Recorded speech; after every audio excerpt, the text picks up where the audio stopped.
A energia dual não pode ser transmutada.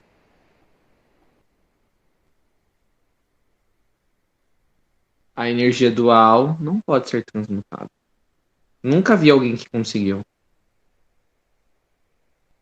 Não é esse o alvo. Não é transmutá-la. O alvo é colocá-la para dormir. A gente pode transmutar sentimentos negativos, formas mentais não saudáveis. A energia dual você não transmuta. Você nunca vai conseguir vencer a energia dual. Por isso que a gente fala de pula para dormir. O detalhe. Você falou muito hoje nos áudios sobre individuação. É uma palavra muito boa, é uma palavra que é um conceito real, é uma palavra de um processo real.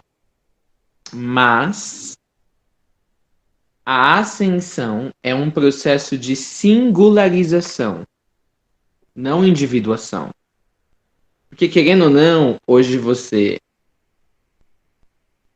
discorre a respeito de certos assuntos, por exemplo, na sua vida acadêmica, porque foram meio que apresentados para você em anos recentes a partir de um arco maior que é a sua ascensão. Que começou ali com o encontro com uma pessoa, depois você ficou na internet procurando, caiu em mim, e aí você começou a ascensionar.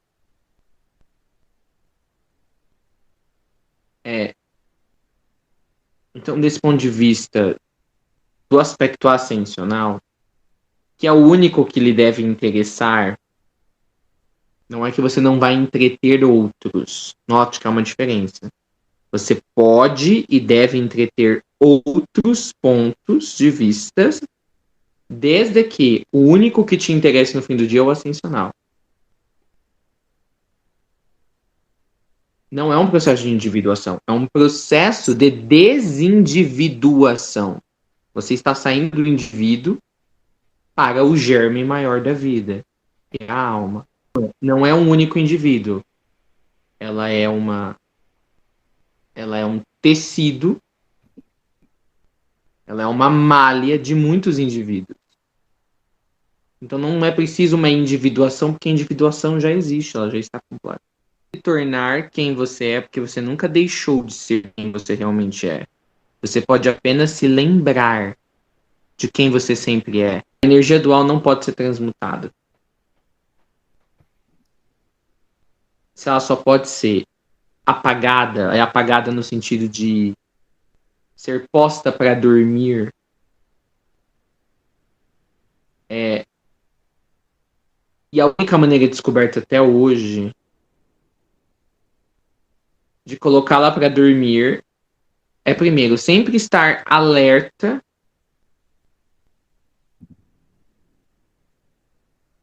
independente de se há espaço para ela surgir ou não, mesmo que você tenha feito sua lição de casa e você tenha fechado todas as portas de entrada, e se manter alerta. Se você sabe que há possibilidade, houve o diagnóstico de uma possível porta de entrada que pode surgir dentro de uma certa janela de experiência. Ou seja, a única coisa que o mestre, até a nona dimensão, mais apropriadamente até a sétima dimensão, a única coisa que ele faz constantemente, 24 horas, e é por isso que ele é um mestre da sabedoria e da compaixão, é a única coisa que ele faz. Ele está sempre vigilante pelo reino de Deus. E o reino de Deus é aquela esfera de vivência aonde a energia dual não entra. Ou seja, ele está sempre na porta do reino de Deus. Estar sempre na porta do reino de Deus já é o equivalente a estar no meio do reino de Deus. Pois por ele estar na porta, ele faz por onde que essa energia nunca entre no reino de Deus, ou para ela nunca fique visível o reino de Deus, porque há um porteiro ali, que é a própria pessoa. E ao mesmo tempo que ela não passa para o reino de Deus, é o significativo equivalente de ela não passar ou não adentrar o próprio iniciado ou o mestre da compaixão. É aquilo que Jesus disse: orai e vigiai. Orai e vigiai contra o inimigo. O inimigo não era ninguém, não era Satanás, não. O inimigo é as próprias intempéries da sua energia.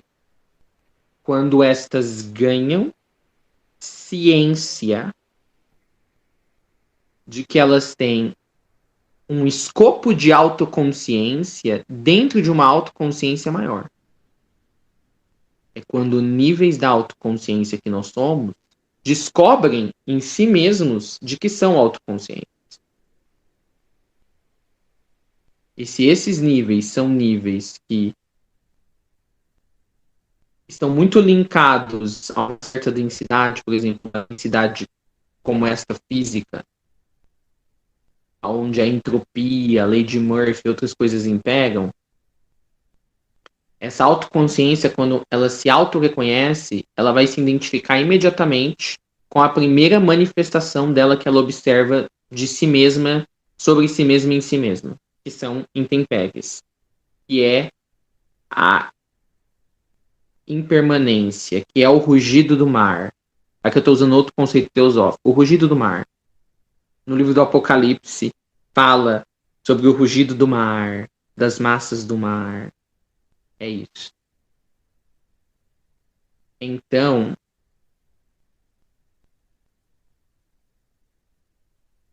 o iniciado tem que estar sempre atento à energia dual. Você não combate a energia dual. Quando você está presente, a energia dual cessa. Quando você está presente, a energia dual cessa.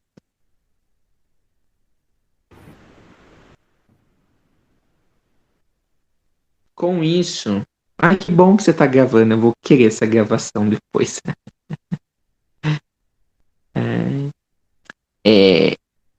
Na quarta iniciação, tem uma quarta iniciação espiritual chamada a renunciação. Conhecida, usurpado, né? Essa quarta iniciação foi usurpada pela teologia cristã, né? E deturpada, né? Dentro da narrativa do Cristo. E é chamada da crucificação. Na teologia cristã, diz que, lógico, que é o que eles falam, é isso que aconteceu. Mas tudo bem, vamos só se basear no que eles falam, mesmo que não seja verdade. Né? Porque justamente eles não conseguiram ler esotericamente o evento, então foi criado um outro significado.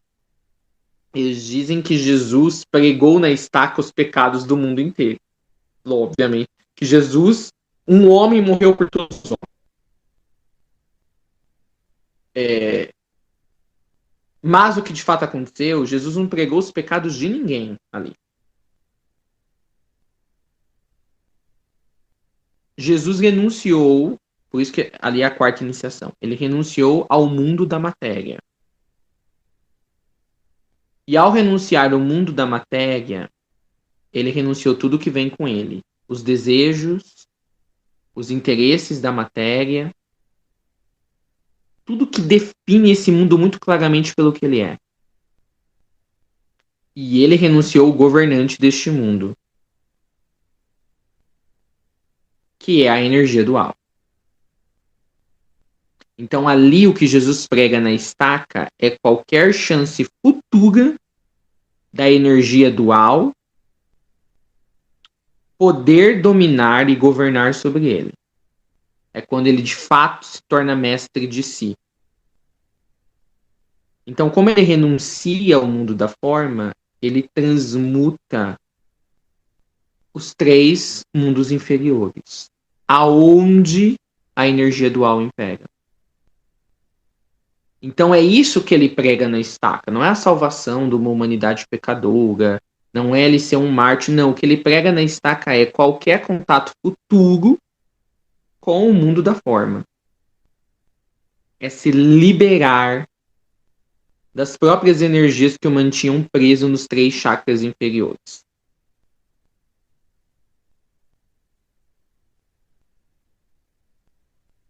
Lógico, houve o evento da crucificação? Sim, há uma das linhas da vida de Jesus em que isso realmente aconteceu. É irrelevante se isso aconteceu ou não.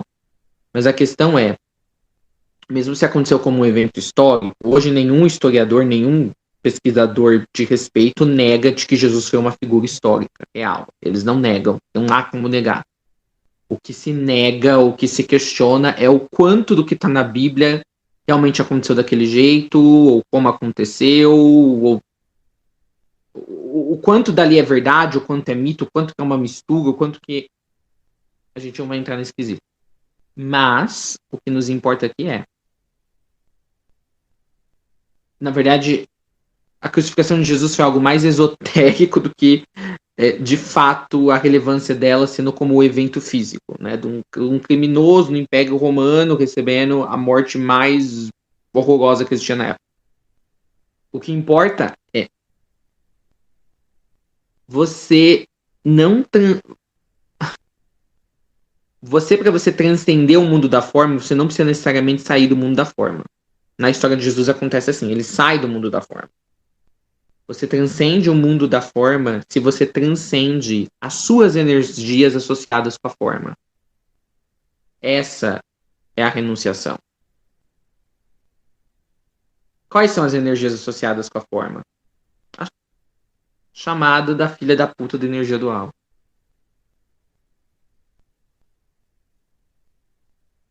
Então, assim, entenda, tudo que a energia dual tocou é podre. Não há salvação.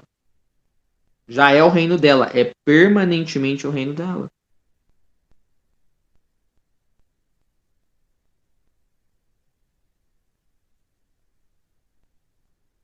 Não há como salvaguardar, não há como. Não há como. Como que é que a gente fala? Não há como salvar nada daquilo. Aquilo precisa ser enxergado pelo aquilo que realmente é. Ainda que haja a tendência, ainda que haja o ímpeto, ainda que haja o coloquialismo, e por coloquialismo ainda que haja a real intenção do discípulo, do iniciado, de ver a potencialidade daquilo ter sido outra coisa em determinado momento. Em algum nível, segurar aquela imagem de que aquilo não foi necessariamente só um território tomado pela energia dual. Um dia aquilo foi isso para mim. Mas no ponto em que o iniciado está entre a terceira e quarta iniciação de renunciar ao mundo da forma, tem que se delimitar muito bem o que é o mundo da forma. O que é o mundo da forma? Tudo tocado pela energia dual. E qual é o mundo que o iniciado aspira? Tudo aquilo que ainda não foi tocado pela energia dual. E isso é o realmente permanente ou permanecente.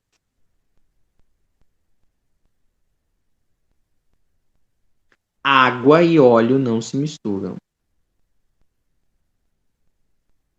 Essa, novamente deturpado pela teologia cristã, é incrível como a teologia cristã faz um papel horroroso, mas super prático, né? Assim, a teologia cristã destrói o real conceito por usurpá-lo, né? Por anexá-lo a ela, mas também, ao destruí-lo, torna super palatável, super muito diluído, mas super bem propagandeado. Então, a humanidade tem vários, na história de Jesus, a humanidade tem vários vislumbres, ainda que super deturpados, de uma real realidade que se transpareceu, que são as realidades das iniciações. Então, quando a Bíblia fala lá, a separação do joio e do trigo, não é a separação de pessoas boas e más, não existe isso. É a separação entre dualidade e não dualidade. Energia dual e energia não dual. A energia dual é pensamento. A energia não dual é consciência. Muitos seres humanos ainda confundem pensamento com consciência. São coisas muito diferentes. Essa é a separação. E ninguém faz a separação. Ela é autovisível, ela é autoaplicável, ela é autorrealizada. Não tem ninguém no céu em nenhum lugar. Você vai para cá, você vai para lá. Não. Assim parece porque são seres que estão fora da forma e eles olham. E na hora que eles olham, eles criam uma percepção. Mas a própria percepção também está criando junto com eles. E outros que estão dentro da percepção, que tomam conhecimento de seres fora da percepção, olhando para algo exterior a estes, que cria a percepção e essa percepção se autocria também, entendem então de que estes seres maiores estão julgando os que estão como parte da criação autocriada da percepção, criando conjuntamente com aqueles que olham para a percepção. Por isso que há toda essa coisa, os seres que julgam, né? Como eu falei no vídeo ontem, o realinhamento energético da espiritualidade. A espiritualidade, o realinhamento energético da espiritualidade é olhar o realinhamento energético naturalmente se desenrolando. Esse é o único papel da espiritualidade. Mas para quem está dentro do realinhamento, parece que realmente eles estão pegando um bastão e puxando assim, você vem para cá, você vai para lá, você vem para cá. Então, assim,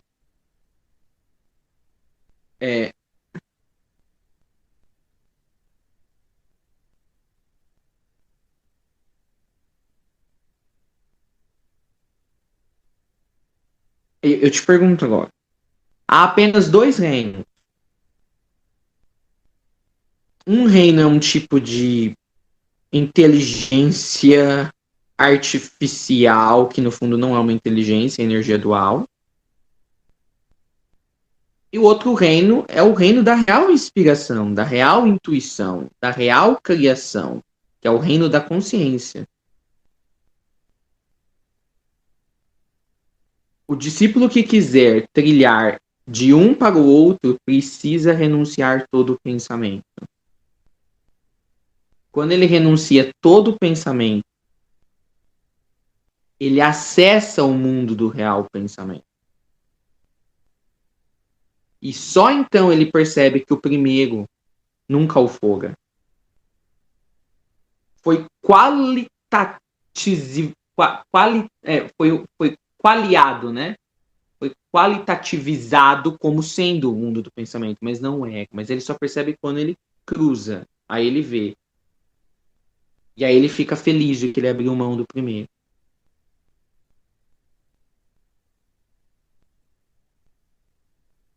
Agora ele está criando com as reais orbes de intuição e de criação manifestacional.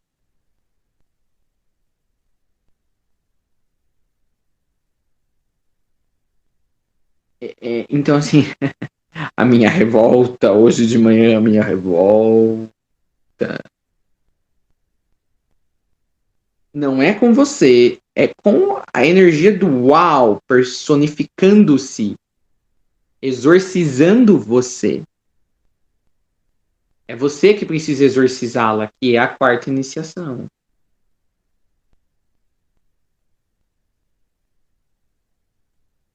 Não você ser exorcizado por ela. Ela ganhar forma e voz através de você. Porque é isso, ela ganha forma. Ela é da forma, ela vem da forma. E ela ganha personificação através de você. Na verdade, ela usa os seus traços e ela os abduz. Ela quer passagem para o reino do real pensamento. Ela não vai ter passagem. O que você está me falando é o seguinte. Também, você nunca esteve num momento de paz. Eu já vou explicar isso. Isso que você falou, não, porque quando você me apoiou, Charlie, que eu falei pro professor, isso nunca aconteceu. Não existe o passado. Não existe o passado. Isso não aconteceu em nenhum lugar. Não existe. Essa é a migração. Não existe o Charlie que conversou com você, sei lá, tantos meses atrás. Não existe. Não há o que ser contextualizado, porque não existe. Não está aqui. Não está aqui. Isso é uma ilusão de Maio. Você não é um conjunto intrincado, elencado, encarrilhado de vários eventos. Quem os encarrilha é a sua mente. A linearidade foi criada a serviço da mente. É por isso que os humanos não atingem real liberdade. Porque os humanos vivem no reino da mente. A mente construiu um plano de aprisionamento. Esse plano se chama linearidade. A coisa de que uma coisa veio antes, que gera a coisa que vem agora, e esta vai gerar a coisa que vem amanhã. Isso não existe em nenhum lugar do universo. Só nesse planeta de ilusão, com essas profundas camadas de hipnose. Isso é uma camada de hipnose. A humanidade se auto-hipnotiza. Você não precisa contextualizar. Não importa nada que aconteceu há 1 minuto atrás. Não pode voltar. Não vai voltar. Você só pode ter a ilusão de voltar naquilo e revisitar aquilo se você entrar na linearidade. Você sabia que viagem no tempo não existe? É uma das maiores mentiras. O pessoal fala, não, porque o pessoal vem... Não existe. Existe você entrar na linearidade. E ainda assim existe dentro de uma ilusão. Não existe. Só existe o hoje, o agora. Não há erro. Não há erro. Ninguém erra. Erra se você tiver o preceito de erro no seu sistema. Ninguém erra. Eu nunca errei nessa vida e em nenhuma outra vida. A diferença é que eu sei que eu nunca errei. Você acha, você, no seu sistema, você confere como uma chave no sistema de que erro existe. Não há erro.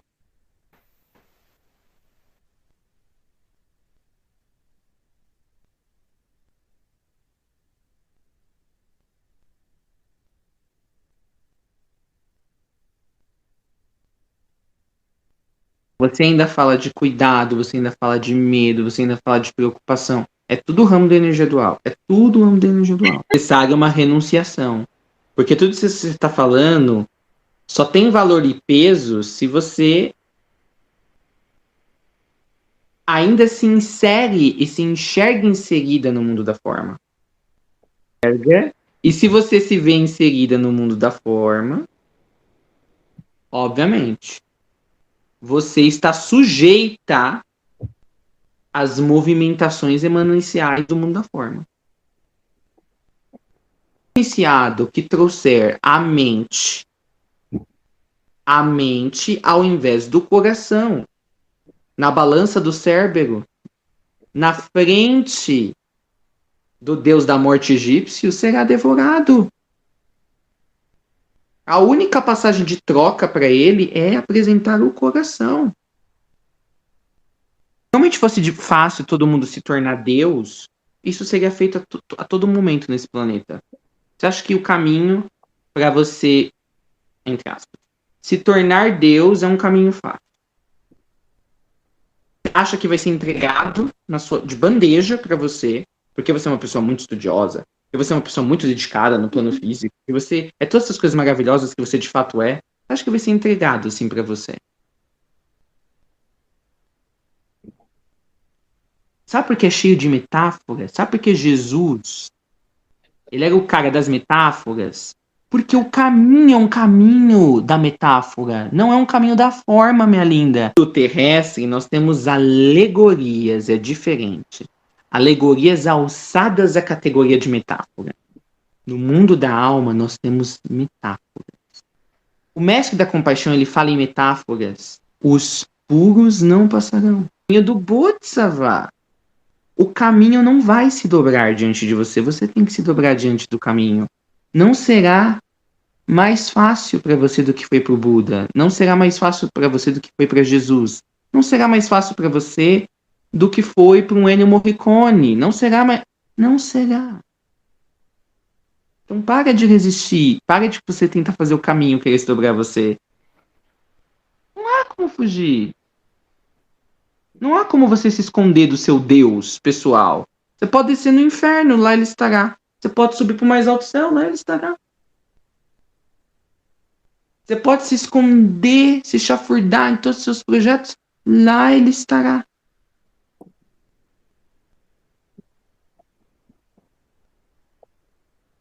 Você não entende porque você ainda está sonhando. Por isso você não entende. Na verdade, a palavra entender para você é uma palavra muito forte. Não é entender, é conhecer. É diferente. Você quer que as coisas do espírito, do seu espírito, não do meu espírito, sejam entregues para você de uma forma sanitizada, de uma forma humana, numa linguagem aprazível. Você não entendeu como o espírito trabalha ainda. Você ainda está querendo condicionar as coisas. Como você deve ser servida. Você fez um diagnóstico perfeito, mas você nos perguntou. Por que é este que é o diagnóstico? Você ficou preso no diagnóstico. O diagnóstico é esse, eu não entendo. E fica nesse loop, eu não entendo. Abrir o coração, os seres humanos fazem a todo momento. Mas são poucos que entram no caminho do coração. O que adianta abrir o coração?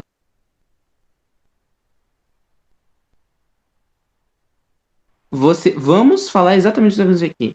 Você quer soluções humanas para problemas humanos.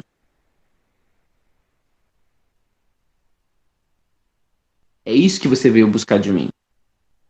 O que você espera que você vai receber? Você senta diante de um mestre, que é o que... Você ainda está ouvindo muito. Eu falo, você é privilegiada, você tem a bunda virada para a lua, né? Espera, você vem sentar numa câmara de conhecimento. Você realmente acha que uma câmara de conhecimento é uma câmara de respostas? Você não está entendendo porque você não está usando a mesma língua que eu. É por isso que você não está entendendo. Língua não é a mesma linha de raciocínio. Eu não me refiro à mesma linha de raciocínio ou referencial.